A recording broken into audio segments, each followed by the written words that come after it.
This has all the makings of a long day. Let's reset the mileage now. That one. Morning, everybody. Welcome to Friday. So, I think I talked in the previous episode about how we're looking at buying a Swather. And right now we got green and the other red, not case red, the other red, bidding against each other. We're talking to Deer and we're talking to Massey. Some freaking water from taking a drink. Good God. Beard just holds it forever. Squirrel. So we've got Deer and Massey talking to each other, or talking against each other. We went and test drove the Massey yesterday just to make sure we liked it the way it was. The Deer one, however, is at a dealership 4 hours away. So Cameron and I got voluntold, go check it out. Let's make sure it is what we think it is, so we know what we're basing our decision on. So we got to go 4 hours northwest, then from there 3 hours east to pick up Bart's pickup that's been getting worked on. Then potentially I'll go another hour east to pick up a pallet of planter parts to eventually come home. Yeah, this has all the makings of a long day. Good morning, sunshine. Morning.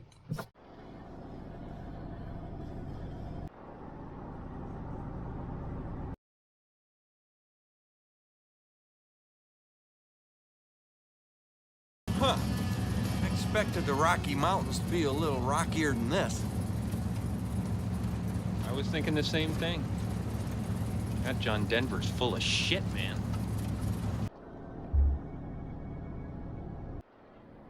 Oh, we're there, man. I'm so jealous of this dealership. It's so much bigger than the one at home. So here's Swather. And basically, okay, let's compare it with these ones over here. So, the main thing we were coming to check, see these bolt jacks, that one there, that one down there, that adjusts the tension on your crimpers. We wanted to get away from the manual and go back to the automatic, where we can do it all from the cab the way you can on a Massey. See how there's no jacks there? And there's a gauge there. So they were, basically the salesman wasn't 100% sure how this was set up, if the coding was correct. That was kind of the main reason we had to come up here, actually put eyes on it. Other than that, it's identical to the machine we already have. So basically, Cameron and I just drove 4 hours to look at this and go, yep. Now we can leave. All right, we may or may not have just broke our way in and checked on the computer. Yeah, they call it roll gap, and it's got it. Okay. Can you think of anything else we need to look at while we're here? Other than that, it's the same damn machine. I don't think anything has changed. Still all the little belts on the backside, single conditioners. Okay. Well, time to drive to Kansas. Yeah, we're sitting here rebuilding our planter, and here's one ready to go. Well, I'm assuming ready to go. God, it just drives me nuts how much cool stuff they have here that we don't get to have at our store. You can tell agriculture's a little bit different scale up here than it is back at home. A brand new See and Spray with a front fill.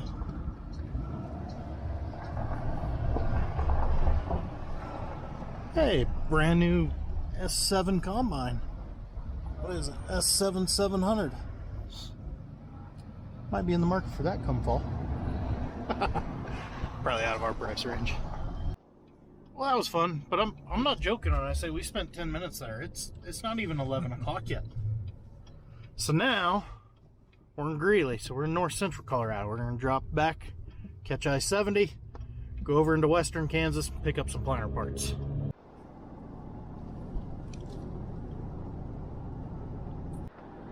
Well, this begins our fun-filled detour. Normally, take this exit, hour and a half, 2 hours, we're home. I'm guessing it's going to be around 6 at best, maybe closer to 7. I'm aiming for 6. Well, at least in Kansas, the highway's smooth. We call hands. Okay, bunch of parts there, there. 2 credit cards maxed out. We're ready to head back to Colorado. But before we head home, agriculture is kind of on a different scale over here in Kansas, so we're gonna do some snooping. Not a whole lot of trucks for picking here at Trucktown, but quite a few good-looking grain trailers. Then again, we got 2 grain trailers we don't even use, so what do we need a 3rd one for, right? Then we got American Implement. Holy crap, this is only half the dealership. There's still more on the other side. Combines, planters, oh my. Here's, I'll pull one home, Cameron, you pull the other one home. Both 24 rows. We plant our corn in 2 days. Fancy. S7 800. I could rip the end of that auger off in no time folding it like that. Wonder if they got a swather. Let's see, 235, 235, 235. No, they do not, and they're all manual adjustment. Another long row of tractors. Finishing off with a 370. With the big old saddle tanks already built into the fenders. Alright, time to get fuel and get back to Colorado. Finally, last stop of the day. See if we can't wheel and deal real quick on a new pickup. No, I'm kidding. Bart's pickup was having some issues, so he brought it up here. These guys take really good care of us, so Cameron and I are going to take it back home now. 2 more hours to go. Oh, finally we're starting to drop back into the valley. Almost there. Almost there. Well, nobody spread manure for me while I was gone, so I guess I know I'm doing. No, I got things to do this weekend. Potentially last weekend of being able to do things in the yard. I got to work on that. We'll start on that on Monday. Look at that, 6:05. 674 miles. That was a long day. Well, as you can tell by the light outside and time on the clock, we've been sitting there a few hours, but check this out. We got a handy book to teach us how to grow our sunflowers this year. Okay, let's set the over under at 1 time reading this. Or let's make it easy. A half a time. Am I gonna make it halfway through this book this entire summer? You betting over or under a half? I know where I'm betting.